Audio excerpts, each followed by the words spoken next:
Brandon and I are getting really close on getting the S10 to fire up. We have a few more things to do. One of the big ones that we have to tackle is measuring for push rods. It's always something you do at the end because it's very dependent on other components in the engine. I pushed it off a little bit long. You probably could have done it when the engine was done, but mine is in the car.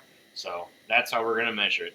When we're actually measuring for push rods, we are measuring the length of them, and it's that length can depend on different aspects of our engine. Really what we're doing here on this LS, because I'm using a stock rocker arm, it's going to bolt in the stock location, and I cannot change the sweep of the trunnion or anything like that.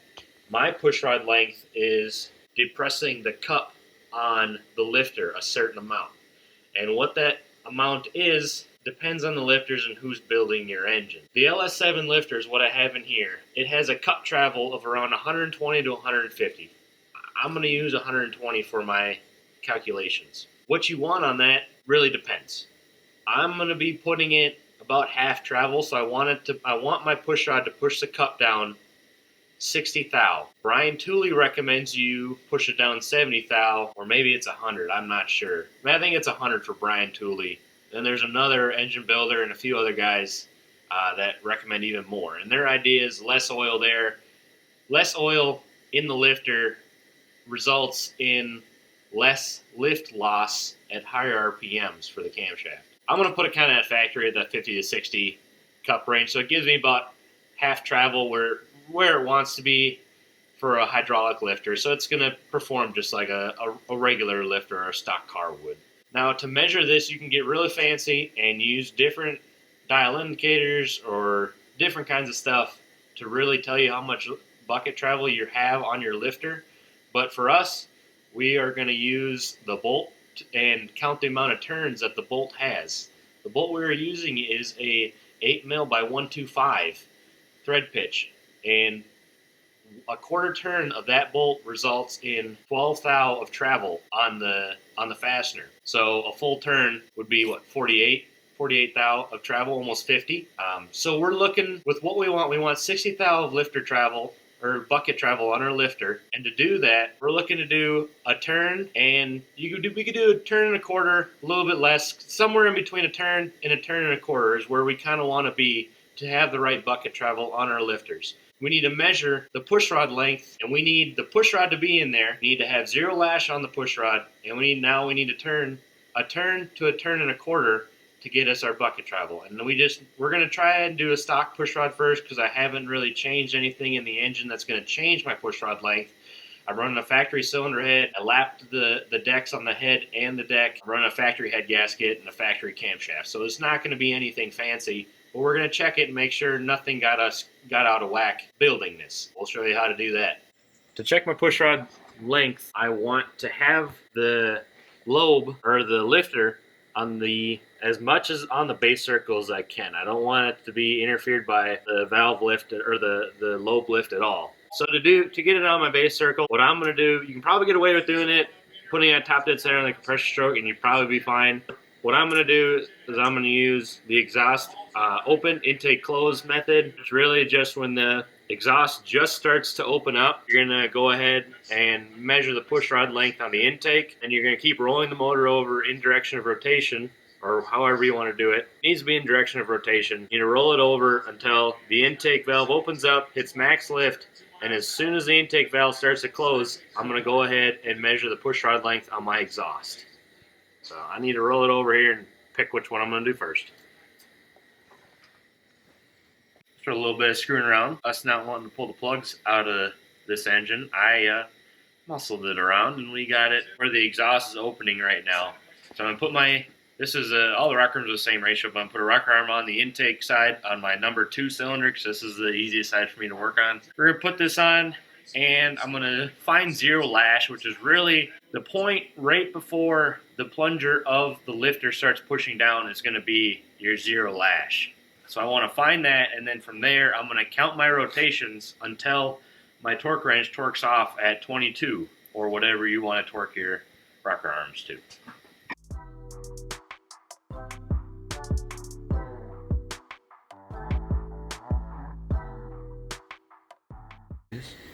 For those keeping score at home, This is an essential piece to the valve train. I didn't want to run that. Lighter weight, less rotating mass. Yeah, this should be a factory option, quite honestly.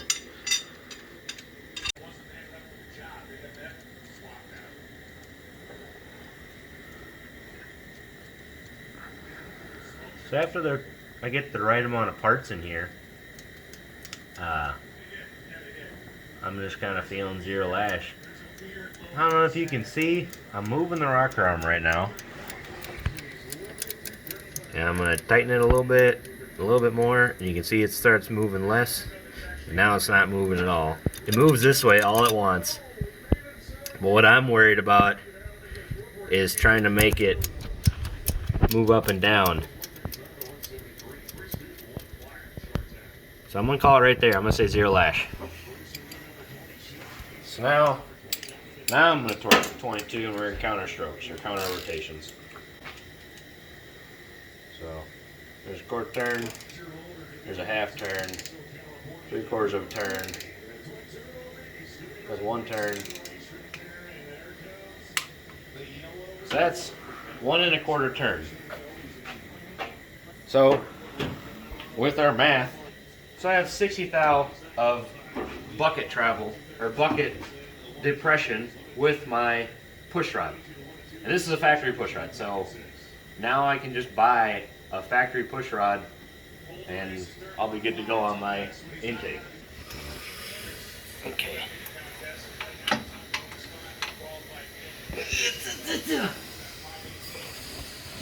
How are we doing up there?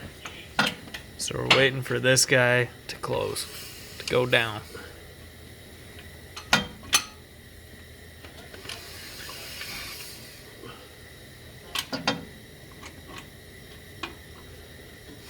Yep. Wait, that's it? That's it. Right there? Yep. All right. Off screen, Gunnar and I did talk about this, but for cathedral port LS motors, the rocker arms are the same. If you have an LS3 or something with rec ports, they have offset rockers, so you need to make sure that you are using the correct rocker in the correct position.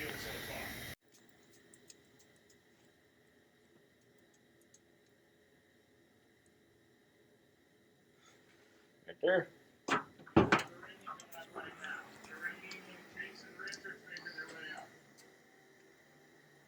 Get on there. All right. Quarter turn, half turn, 3/4 turn, 1 full turn. Oh my goodness, quarter turn, 1 1/2 turn.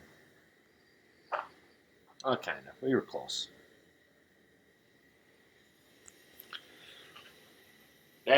They're different. Can be a few things. It could be the base circle is different on the camshaft. It can be that my installed height is different. But most of the time, intake and exhaust push rods are different. Sometimes they're the same, sometimes they're not. I'm not too concerned about it. 1 1/2 turns, if we do our math there, that's going to be 68 plus another 4. Was that 72? 72 of lift bucket depression. That's fine with me. If you really get bent up on it, you can get different length push rods with it. Most companies that make push rods usually make them in 50 thou increments. 25. Sometimes you can get them in 25. With a hydraulic lifter motor, there's a bigger window for push rod length. It's less critical. With a solid lifter motor, it's a little more critical. You still don't have perfect length push rods. Wish.com? Yeah, I need to buy some 7400 push rods. Make them that thick thing. I want them thick. I don't want them bending on me. So I need some real good ones. Bring them in. Shipping? Yeah, whatever. Next day air. Send it. Red button. I want next day air. All right. Oh, hey, someone's at the door. Hey, come on in.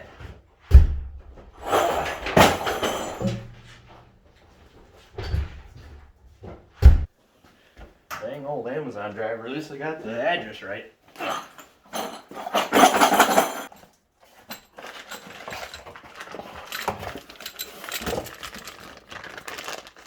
This sounded a lot worse. got it right. 7400, 3/8. So this said Tick Performance on them, but they're made by Trend. So when Trend says they're out of stock, order from Tick. I'm not mad about it. You're complaining about this thing turning over hard with spark plugs in it. Now you're going to have to do valve springs too. Well, I'm a little on edge right now. I had the Amazon delivery guy throw stuff at me. I got to turn this thing over. It's a rough night, man. Rough night. Putting these in, it don't matter. It's identical push rod on both ends. You're not working with a taper for the lifter different from the rocker arm. It's a 5/16 ball. Yeah, I'm gonna put them all in the same way. I'm probably gonna do numbers down and Tick Performance up, just to keep it normal. I'm gonna use a lot of this Brad Penn oil. His oil I'm gonna run. Never heard of her.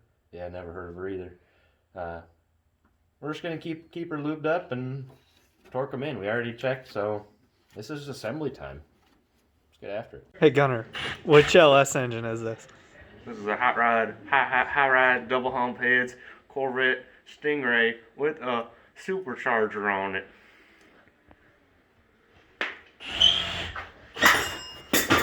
Goodness. Got the LM7, Corvette heads. No. The Corvettes come with 706s? Yeah, they did. Yeah, that's what I thought. Corvettes come with it because I have it. Corvette heads, truck manifolds, No. LS9 gaskets. No. That is an aftermarket header. LS9 head gaskets, LS9 camshaft, LS7 lifters, truck manifold. We're all sorts of twisted up here. That last little bit.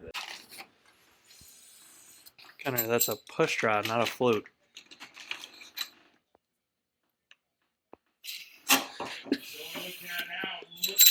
What kind of jewel is that? This is cigar jewel. Whoa.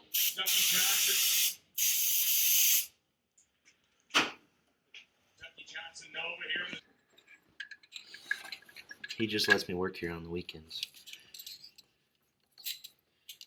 That's all I do. Gunnar's got brand new lifters, brand new buckets, so it's somewhat important when you're doing this to push the lifter down onto the camshaft. Your rocker arm will push it down too, but It will, but it's, yeah, maybe not the best way to go about it. The really good stuff to use on this is the driven assembly grease. Gunnar probably doesn't have any though. Available at SRI. It's sponsored by the people, and you give them all the shout outs they want. Hey, these are good people to deal with. not a sponsor yet. Yet. This is what we're talking about with cathedral port motors. You can see that those lifters or those rockers are identical. That's not where that goes. That's not where that goes. Well, you keep getting in here. I'm not in here. I'm just trying to work. Boss is gonna be back. There Oh you my go. Now we goodness. got dominoes. Just do these. Whoa! What am I? Just do one at a time, you clown. I don't want to. Get out of here.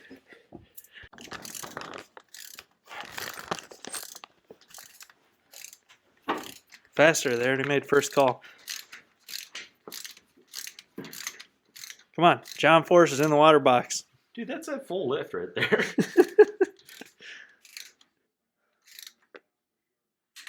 Torque, you fuck. There we go. That's pretty wide open right there. Am I coil bind? No. Oh, Oh, gotcha.